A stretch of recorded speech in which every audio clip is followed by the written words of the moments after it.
Le cycle de vie des projets repose sur 4 phases principales: Define, Design, Develop et Deliver, ainsi que des gates représentant des jalons du processus d'assurance qualité. Dans le cadre de cette démonstration, nous allons présenter un exemple de projet R&D international. À chaque phase du cycle de vie projet correspond une étape du process Q&A. Dans le reste de cette capsule, nous allons présenter ces étapes ainsi que leur implémentation dans X-Ray qui se fait en parfaite harmonie avec le processus projet. L'étape de prise en charge Q&A.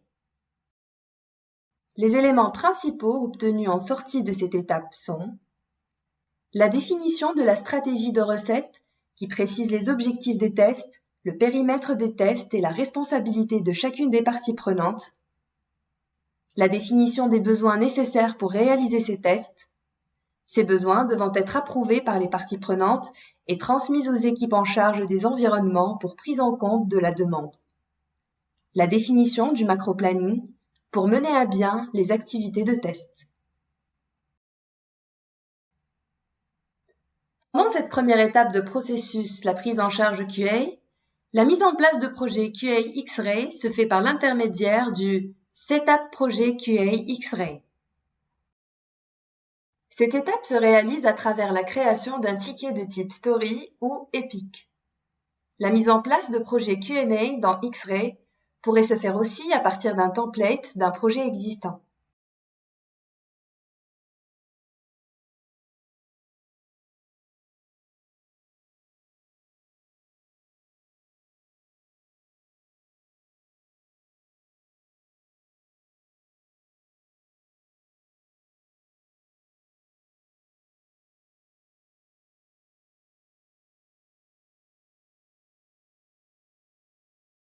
Les éléments principaux obtenus en sortie de cette étape sont la définition du plan de test high level en se basant sur les spécifications fonctionnelles détaillées fournies par le PO.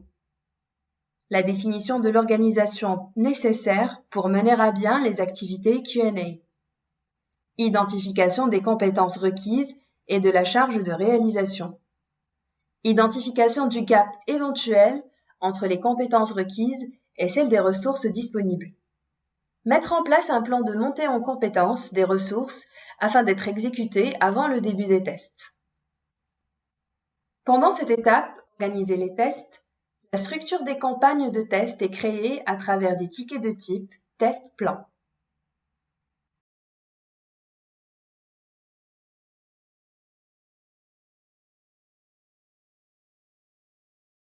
Le but d'un plan de test est d'avoir une meilleure visibilité et gestion des cas de test.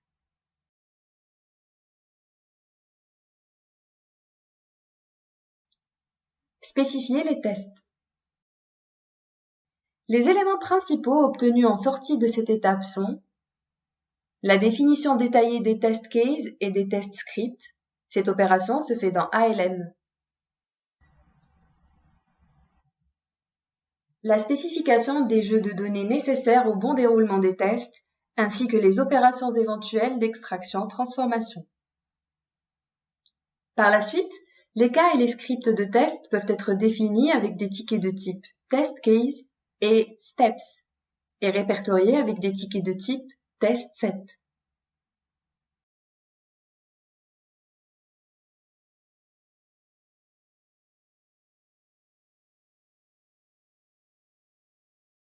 Les éléments principaux obtenus en sortie de cette étape sont test case et test script validés par le PO, dossier de mise en œuvre des tests rédigés et transmis au testeur et au kit installation owner.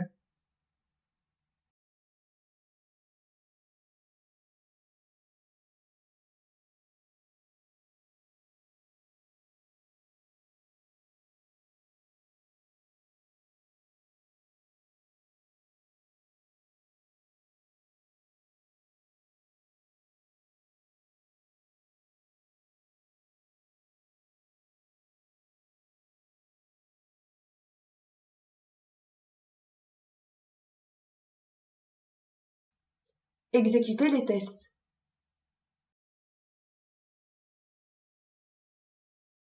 Les éléments principaux obtenus en sortie de cette activité sont les cahiers de test mis à jour avec le résultat de l'exécution des cas de test. Cette opération se fait dans ALM. Les anomalies identifiées, analysées et déclarées. Cette opération se fait dans Jira. Au cours de la phase d'exécuter les tests, les cas d'exécution peuvent être créés et suivis avec des tickets de type test exécution, à l'issue desquels des anomalies peuvent être remontées automatiquement à partir de X-Ray. Les préconditions des cas d'exécution sont prises en charge par X-Ray et peuvent être définies en association avec les cas de test. Rendre compte.